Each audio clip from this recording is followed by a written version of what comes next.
Hello, welcome to Tea with Malia. Today we have Apoorva McIntosh. She is an author, motivational speaker, and the founder of LADV Foundation. Thank you so much for being here today. Thank you, Molly. Good to be with you. I know. I'm so excited that you're on the show. I would love to start off by basically sharing your journey to get to here. You've been through a lot. You've had a lot of interesting challenges in life, some pretty dramatic and traumatic, others pretty beautiful. You're a mom, and so I'd love to share your journey because I think that many people will resonate with it, and more so from the international global scale as well, not just here locally. So can you start by sharing with us your background? My background, what I do right now is I'm enjoying being a mom, and I'm in the process of starting a fashion line, and I'm a motivational speaker, and so writing another book. Okay. And that's who I'm now, but who I've been is a lot of things. I was born in India, and I've lived in England and Germany, and now I'm in America. So it's been, I've been all over the place. Right. What led you here? How did you, I know there's a big story, but if in a condensed version, if you can. It's been almost like, when Moses led the Israelites out of Egypt. So it's been pretty much like that for me. I was born in India, and then we'll get into more details later, but then I lived in England. I had a fashion business. I owned a fashion label, and then I moved to Germany. I was working with 2 German companies as well. There I got married to an American, and then I ended up being here, Right. in America. Well, you do a lot of work today with your motivational speaking. You do share your story. You do share the journey of healing from things like sexual abuse as well as domestic issues. And you work with a lot of people throughout the community to help them through that, what they're faced with, the challenges of that, how to heal from that, how to even cope and realize the situation as it stands. And you found some great tools to help you with the process of healing and now helping others. So can you share with us some of the things that you've had to experience and now are able to teach? Yeah, gosh, first of all, I battled with depression. I battled with low self-esteem. So I battled with suicidal thoughts because of what my life has been, and to overcome that, it's been a huge challenge, but it is possible to overcome. And I think personally, Bible has helped me a lot, because I don't look at the Bible as the religious book anymore.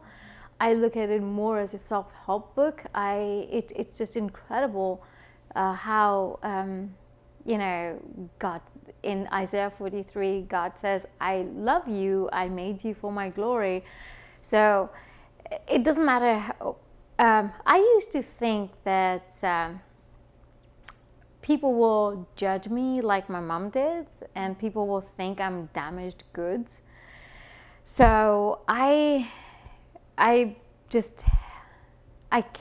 lived with this guilt and shame of what happened to me, and I wouldn't tell anyone about anything what happened to me, and I pretended to be someone else. I disassociated myself from the teenager I was and the little girl I was. So I completely disassociated myself. But it's tough to talk about that. But through the Bible, what I've learned is that it doesn't matter what people say. I don't care anymore what people will think. All I know is that God loves me, and to Him I'm beautiful. To Him I'm perfect, because He wrote me, He wove me. So how can he be ashamed of me?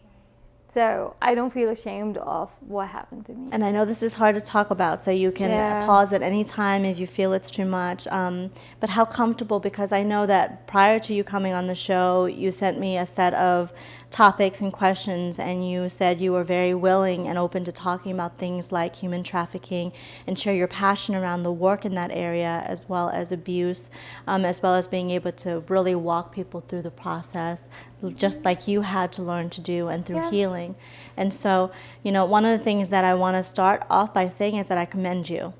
Because the work that we do, being an author and putting yourself out there, doing the work that you do, getting on a stage in front of an auditorium of people sometimes that have no idea what you've lived through, and being able to literally stay present, focused, and share your heart like that takes a lot of guts, takes a lot of courage, and really makes a statement that you can overcome. So I just want to say thank you, number one. Thank you. Thank you. And number two, the work that we do here at Malia Creative is really to inspire our viewers, to motivate them, to help them get through whatever the processing that needs to happen for them to reach their dreams, their goals, and their awakenings, perhaps even a little bit of healing. So whatever you're comfortable in sharing, what are some ways in which, and if you want to share your story, please do. Otherwise, share with us, like, what did you have to learn about what you experience in terms of your research, and because the work that you do required you to go deeper into what happened to you and bring that to heal first exactly. to be able to help anyone. Right. So first of all, the guilt and shame that I lived with, I was talking to my counselor. I have a counselor. I had to go through the therapy to be able to heal from it, other than the Bible. And my counselor is the one who showed me Isaiah 43. She told me that it's not your guilt and shame. It's you don't have to carry it with you, on you. It's the guilt and shame of those people who did that to you. So why do you have to carry it? You don't have to, because you did nothing wrong. So talking about the guilt and shame is how that came into how I've lived with depression and guilt and shame for so long. Is that first of all, I grew up as an orphan. My mom, even though she was a physician, but she didn't want me, so I don't remember ever anyone, my parents being around. I remember eating at other people's homes and just wandering around. And so I remember my first abuse at the age of 3.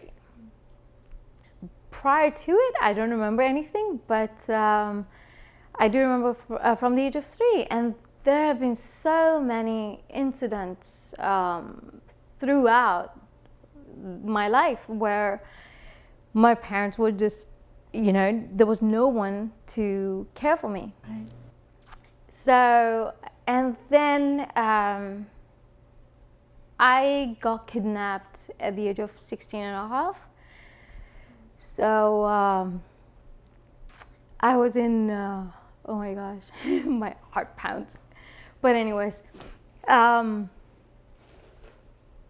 so I got kidnapped when I was 16 and a half, and I was sold as a sex slave.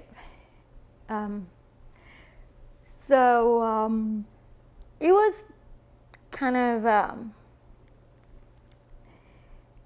actually I've just recently opened up about it, so it's still a little bit tough.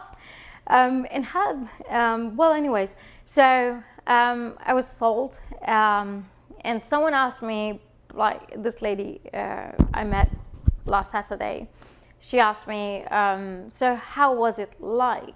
And I said, you want to know what hell looks like? I can tell you what it looks like. It looks like a room without any doors. And it's kind of, I think the worst place a human being can be in, where there's no free will, and you're stripped of your dignity, and you have no control over your body and what you're doing. You're just obeying. And if you don't obey, either you're drugged or you're beaten up.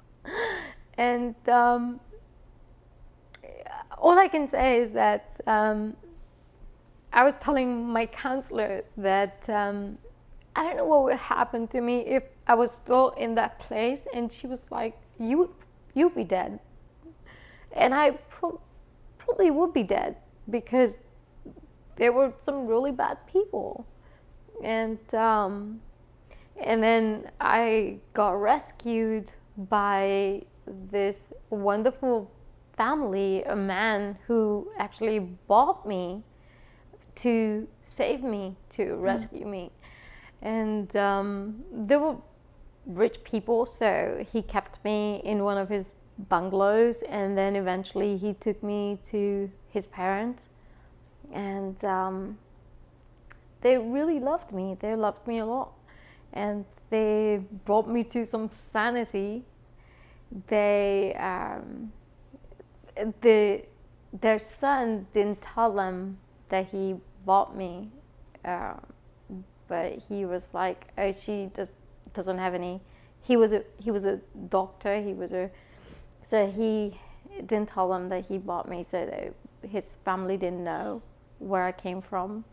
And they gave me a new name. So Apoorva is not my real name. They gave me a name. So I literally had a new birth. Wow. Thank you so much for sharing that. Oh gosh, it's been. I have not opened up about it, but this is what happened. I dated this guy last year, and God has a sense of humor, and it's not funny sometimes at all. I dated this guy, and come to find out that he has an organization that rescues American girls who get kidnapped and sold overseas. So his team goes and literally pays for the girls and rescues and brings them back to the American soil. And like, I had buried these memories so deep that I didn't want to touch them. But so he would talk about what he does and what happens to these girls and how they do all this, and how I would act dumb, like I pretended like I didn't know anything.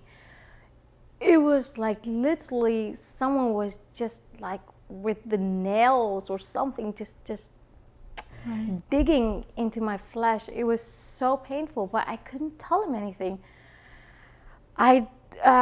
That's when the memories started surfacing, and I started recognizing that was me. It wasn't someone else that happened to, because I completely disassociated myself from that teenager, and all of a sudden I had to own it. I had to recognize it, that it was me who was in that place. So what inspires you now today on the show to basically talk about it, not hide it anymore? Like, what's the motivating factor now that makes you ready to share, even though it's hard? It's freedom. Freedom, because I was like, oh, people will judge me. There will be, I don't know what they will even call me, or who knows. And it was for me to just so hard to accept that area of my life. So it's freedom. It doesn't matter what people will think anymore. And I have to heal. And if I just keep holding it back, I will not heal from it. And I will also be able to help other people who are going through this or who've gone through this, because this lady who wrote a book, she was telling me that few people survive this, and I'm a miracle. I'm a living miracle. Absolutely. I could have died so many times. Even as a kid, this, like,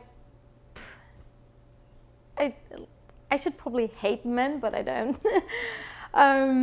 Even as a little 4-year-old, 5-year-old, these, people will take me in weird places. They could have killed me, buried me. Nobody would have known. But God saved me. He saved me. So share with us your foundation work, because that is so much an integral part of your healing process. As we heal and we grow, and many of us, all of us, will go through grief and pain and trauma, different stories, different circumstances, but the pain is pain, grief is grief, loss is loss. It's such an integral part of your healing process to now have started this foundation to help other people. Can you talk about what this foundation stands for and how you bring your whole self now in this new journey of continuous healing to your work? Yeah, I founded LADV Foundation last year of May last year, and it's LADV Foundation Life After Domestic Violence.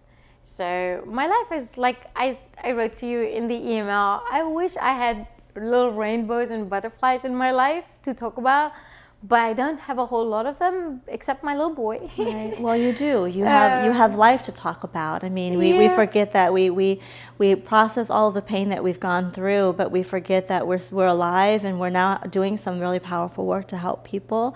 And we have to be grateful for the fact that we're given lessons that are very hard lessons, and we have the capacity to hold those lessons that many people might not be able to. Mm-hmm. And with those lessons come a huge responsibility. That huge responsibility means to help people, teach them, guide them, help them know that there's light at the end of the tunnel. And the work is not easy. Mm-hmm. The fact that you lived it and lived through it is the hardest part. Right. And people think it's easy to now teach it and help guide you, but you have to relive, just like you have to relive those memories. You have to be confronted with those emotions that were there and were real for you. Mm-hmm. And every time you help somebody else, there's a piece of you, that empathy bucket that I always talk about, that's reliving some of your own.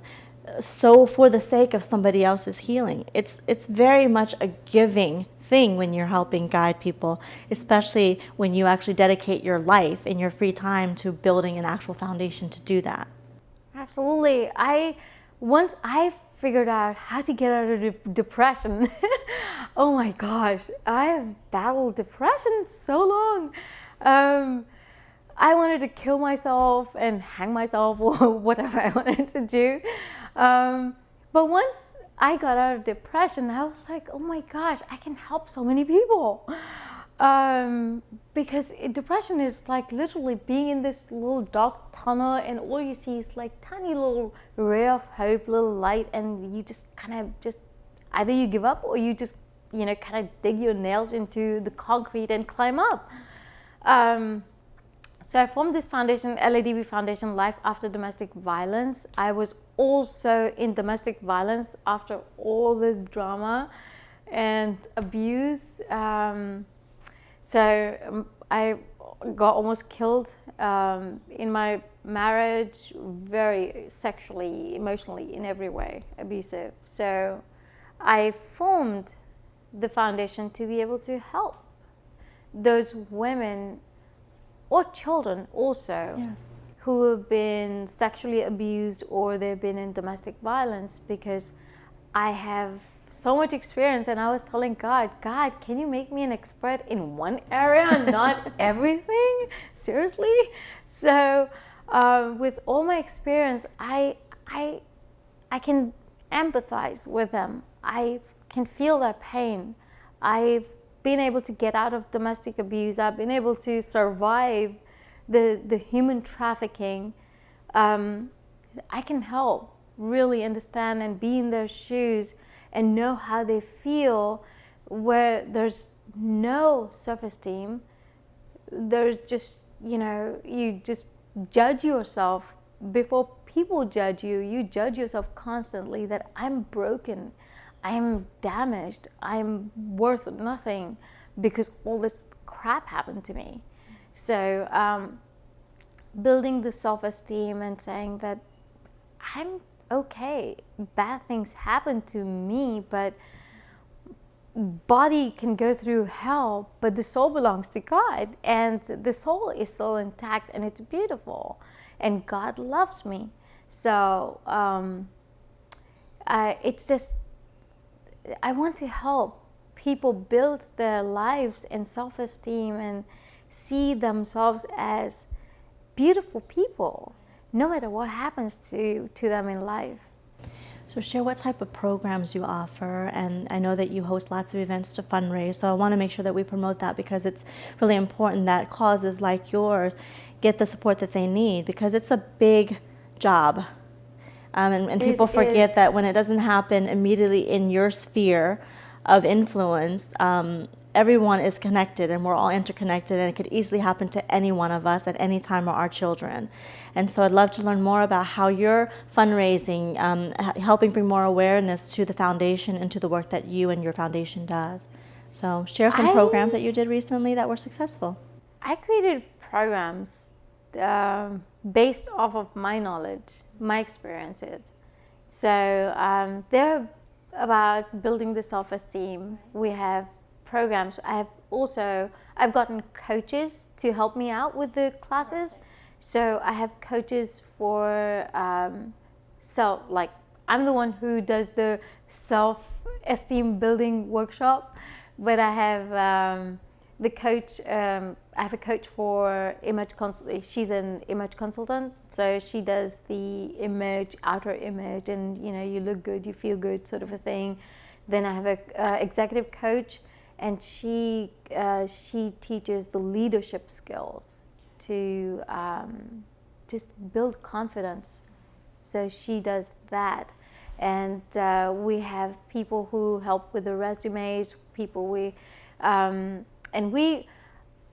We don't provide the shelter or immediate assistance. We refer them out to like Doorways or other organizations who actually have the housing for people like that. But we are mainly, I formed the organization mainly for just, it's like life after domestic violence, life after abuse. That's when people go through all these waves of really terrible thoughts, and to build them as people, confident people, so they can live in the society without thinking that, oh, am I being judged or I'm not worth anything, because in God's eyes, no matter what happens to us, we're all worth a lot to Him. Well, you mentioned that you don't have a lot of butterflies and sunshine and all that, but you do have your son. So I know that you enjoy spending time with him. And how do you really, as a mother, manage the emotional aspect of what you continually have to do in your world through healing, and also make sure that he understands the ebb and flow of your journey and how he's a part of that? Gosh, I hate to say that, but I shouldn't have become a parent when I did, because it's just so challenging when you're not emotionally healed and you have another human being to take care of, and that person is your responsibility. It's a bigger challenge. And on top of that, being a single parent and having no family at all to help. So you have to do a lot of research online, read a lot of books, how to raise this little person. So that's what I had to do, read a lot of books and do a lot of research and figure out how to raise this little boy. And he turned out to be good. The only sad part to it is that he did get affected because of domestic violence. He witnessed a lot of abuse, so it affected him. And but he has improved a lot. Great. He faced some issues, but with him and I, we we have this amazing relationship. We play tag, we play all kinds of, we do rock climbing, we do a whole lot of fun things, and he just, it's so cool to get a little card from his school saying, I love my mommy because she's beautiful, and he doesn't even know how to spell it. Beautiful or something he wrote. It was just so cute. Right. So now I think he's a blessing. Yes. How do you feel when you're working with women who have gone through what you've gone through, when you look in their eyes, and then a lot of them are mothers, and now they're out in the world choosing the path of being a single mom because they're trying to escape from such a dramatic life. What does it feel like for you when you're working with women that come to your events, or that you're supporting them and you know their journey, you know their plight? Initially, it was so tough, and I was like, why am I doing this? Because I have to relive my life. So I just kind of like, I don't want to do it. And there was a time when I actually was like, I don't want to do this. But I got back into it. It's like seeing myself at an earlier stage where I could look at myself and say, you stupid woman. Because there were events where I had no control over, but then when I was in domestic abuse, I did have a choice. But I was so paralyzed with fear that because of my past experiences, I couldn't make a proper choice. So now I look at myself and say, wow, I was so stupid. Why was I in it? Why was I getting beaten up in front of my little baby? And it messed him up. So now I'm able to tell them, there's some women who just want to stay in the marriage because of the children. And I tell them, you're not doing any good to them. You're really messing them up, because later on they would either be on drugs, alcohol, or get into abusive relationships. So if you're trying to stay in the marriage for the sake of your children, that's really not you should get out of the relationship for the sake of your children. So it's so much easier to see how I used to be and where they are, so it's easier to navigate them out of it. So that's why it helps to have bad experiences. It does. I mean, it helps because we can take those lessons and help other people. And that really is the saving grace, I think, because when you're sitting there wondering why it happened to you, and then now you're gifted with this opportunity to help somebody lift them, that's really where you get compensated for all those years and tears, right? So that makes a big difference. Absolutely, yeah. I would also want to talk a little bit about your book, because you put a lot of heart and work and soul into that book, and there are people in the world that want to put their stories out there, but they're so afraid, or whatever topic that they want to write about, they're so afraid of, again, judgment, or oh my gosh, am I ready to do this because it's in fine print, it's forever now. What would you encourage those that are ready but not quite sure that it's the right thing to do in terms of sharing your story? I think everyone should write a book. Even if it's a 10 pages book, everyone should write it. Because I read this book called To Be Told by Dan Allender. And each of us are a different story. So we should all write a story to inspire each other, to help each other.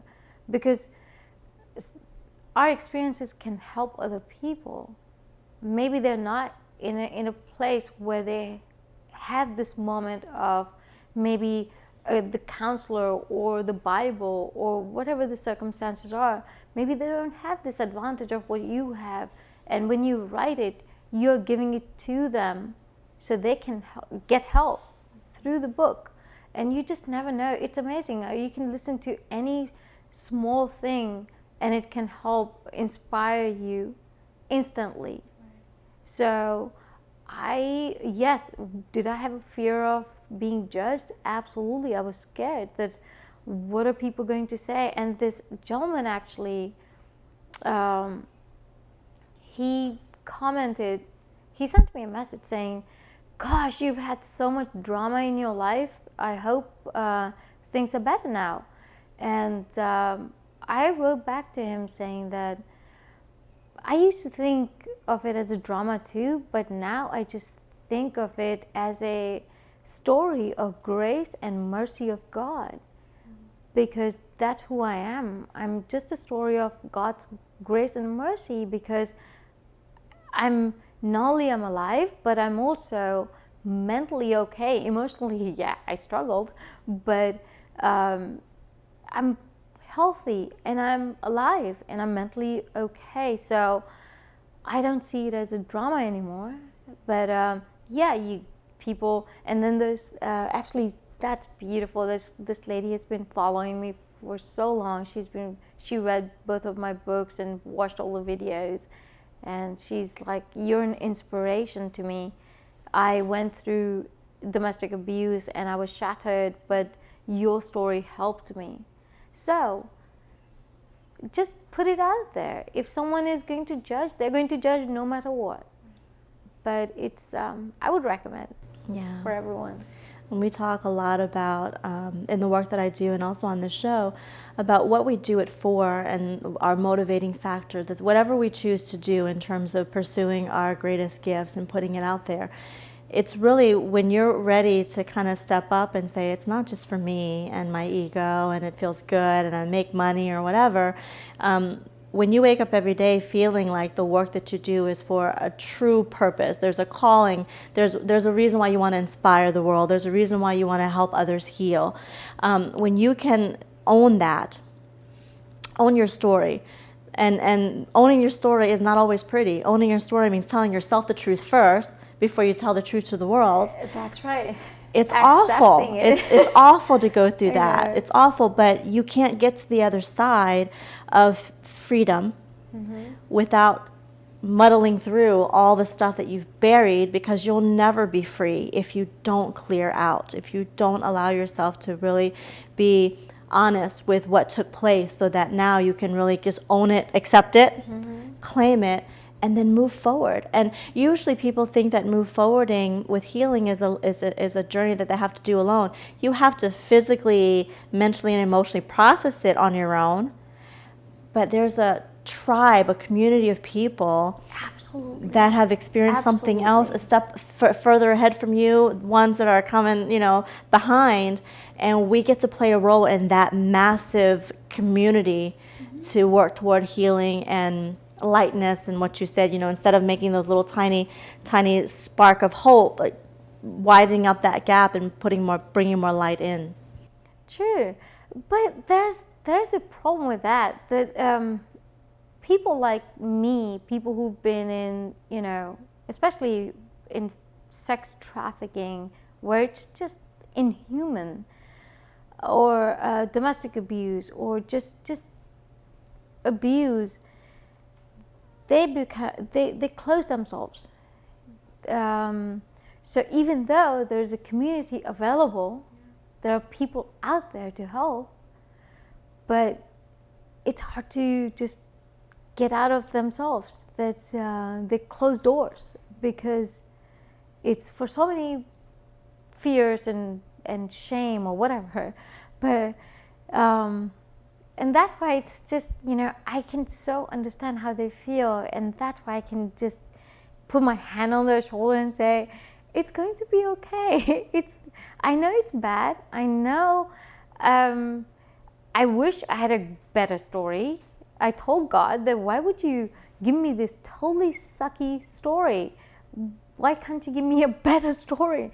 But God is like, that's just you. Because you're special. You're just you. And that's how everyone is. And that's how I want to approach people, that you are special. You are you. Even though your story may not be so, full of rainbows and butterflies and just dandelions and whatnot, but still, it's yours. It's your story. So just I think with my experience, I'm able to open those closed doors. Yeah. When you think of your work and you think of all the girls and boys in the world that are going through massive abuse, what are some things that you're hopeful for, or that you would like to inspire and that you personally aspire to do to create change around that? My personal goal is to, it's really like when you have one particular car, you see it everywhere. That's pretty much how it is for me too. That I come across so many people who are just suffering, they're in pain. And I want to take that pain away. I want to, I want them to be happy. Even though I do tear up because, yes, when you come out of hell, it's like, it's never going to be pleasant. The memories are still going to be there. But I have peace, I have happiness, I have joy. And that's where I want to bring people to, that doesn't matter what happens in your life, there you can still find peace and joy and real, true joy and peace. So that's where I want to, I read this article where it says about 100 million Americans are on antidepressants. Wow. I was prescribed Zoloft a few times, but somehow I'm a research junkie, so I found out that it's really bad for you, so I just never took. But I want people to find the joy that's naturally within, because antidepressants say on the label it might cause depression. So what's the point of me taking antidepressants to cure my depression when it's going to cause me more depression? So it made no sense to me. But that's where I want to lead people to, that their inner joy, the true joy, where there's no hostility toward other people or God. Because when people suffer and they go through this anguish and pain, they start resenting, hating other people and God. But God does no wrong and everything is perfect. He's the God of order. He's not the God of chaos. So getting people to that place where they no longer hate other people, they can forgive. Because unless we forgive, there's absolutely no healing unless we forgive.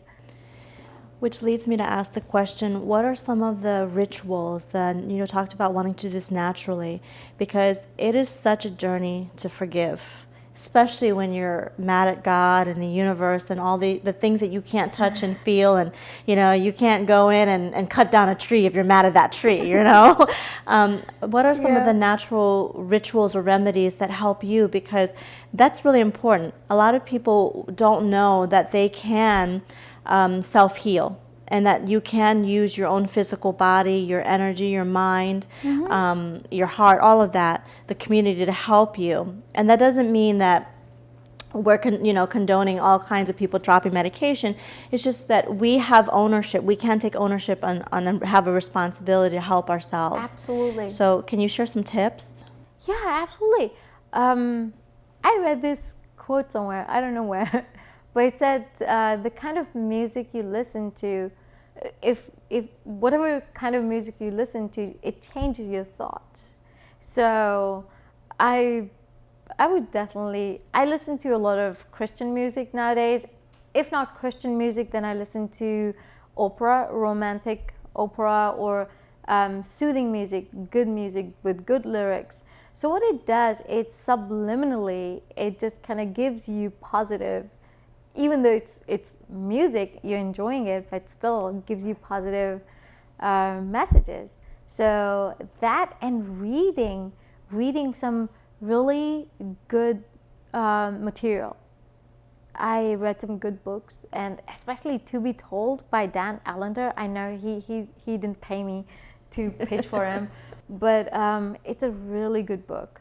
It's a very good book for people who are going through depression, who've been sexually abused, or it's a good book. Or read my book. Yes. What's the name of your book? We never even said the name of your book. Let Your Happiness Find You. Thank you. Let Your Happiness Find You. So I did that, and people who are on medication, they are on medications because there are some depressions that are clinical depressions.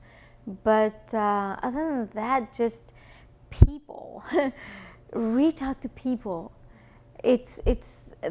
We're not designed to live by ourselves in a little cocoon or in a dark place. It's when you reach, even though I was so scared to reach out to people, it was worth it. It was absolutely worth it. And especially in America, I'm not, like, seriously, I just love this country. I love people. Here, they just, they don't judge. I have not met a single person who said, your story sucks, or kind of had pity, or made me feel bad about it. No, it's like, again, I have to go back to the Bible, because Bible has really given me hope and so much help. Absolutely. It's like when Moses gets these Israelites out of Egypt because they were slaves, and he takes them out to take them to the land of milk and honey, and where the God promised that land. I almost feel like Israelites, where God brought me to a perfect place where I can worship Him freely. I can even worship Him freely at work. So worshiping, definitely. Some people are spiritual, that's okay. You can be spiritual, but as long as you can accept the fact that there is God, there's higher power who controls everything. So just relying on that power is really awesome. How do you keep your faith in humanity? You talked earlier, you sprinkled in there. You said I should hate men, but I don't. Where do you find the courage and your faith? And I know it's from your belief in God and your love and trust and learning from the Bible, but beyond that as well, it takes from the human aspect, the physical, emotional aspect of the soul inside of you. Where do you find that ability to still love people and still see the world as a hopeful place? Oh gosh, that's I had this intense hatred for people. I did. It's hard to believe now. I know. I hated people. I hated people so much because of how people have treated me since I was a little kid. So, but it's just my growth after reading good material and learning that, like in Song of Moses, it says, God does no wrong and all His ways are just, and everything is perfect, in perfect order.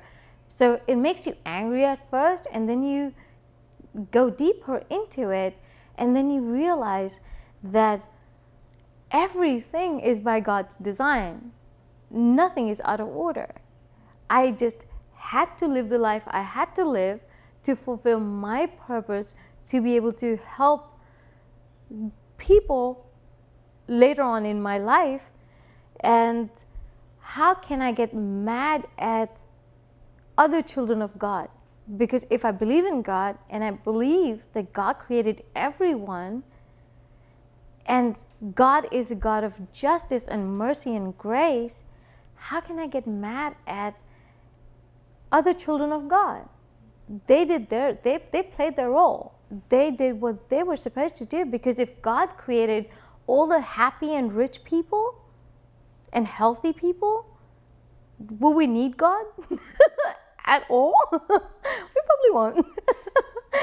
But everyone, we commit sins, or we don't commit sin, or whatever.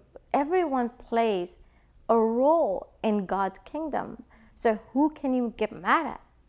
But that helps me with the forgiveness, that my God creates nothing imperfect. So how can I even blame him for doing anything wrong? And that's how I look at the world now, that God created everything perfect. In that case, who do I get angry at now? If there was somebody out there watching our show now and is sitting there thinking, oh my gosh, I see myself in her, what advice would you give them? What would you ask them to do right now as they're watching this? Now, first of all, just accept that acceptance is just accept the way it is. Don't run away. When we run away from the reality, like I did, I was running so fast and so far from who I was. I didn't want to be that little girl, or you want to run away from the pain. Instead, accept it, because it is given to you for your story. You are special. It's your story. No one else's. No one else can own it except you. So accept the story that you have. It may be painful for now, but when you accept it, you can heal from it. And there won't be any guilt or shame or self-pity or low self-esteem. And reach out to people, because there are some really bad people, and then there are really good people also. How do they reach out to you? I have my website, LADV Foundation. They can reach out to me from there. And I'm on Facebook and LinkedIn. I'm all over the place.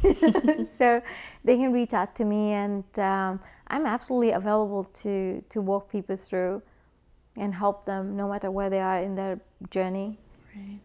Thank you so much for being here today. Thanks for opening up to us and being so brave and vulnerable, and helping us to create some big change in the world. The key about healing is looking at yourself in the mirror and at least accepting that you want to be healed, you want to have a better life, you need the support.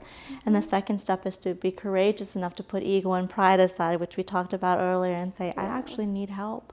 Because like you said, there's a world of people in the world, a wealth of people in the world that truly do care and they want to help. So, and you're one of them. So thank you so much. Thank you, Molly. Thank you. Thank you. Thank you everyone for joining our show. I hope you learned a lot and got inspired to create some change in your life. Allow her story to help motivate and inspire you to move forward towards your healing as well. Thank you so much for joining us on Tea with Malia, and I will see you next time.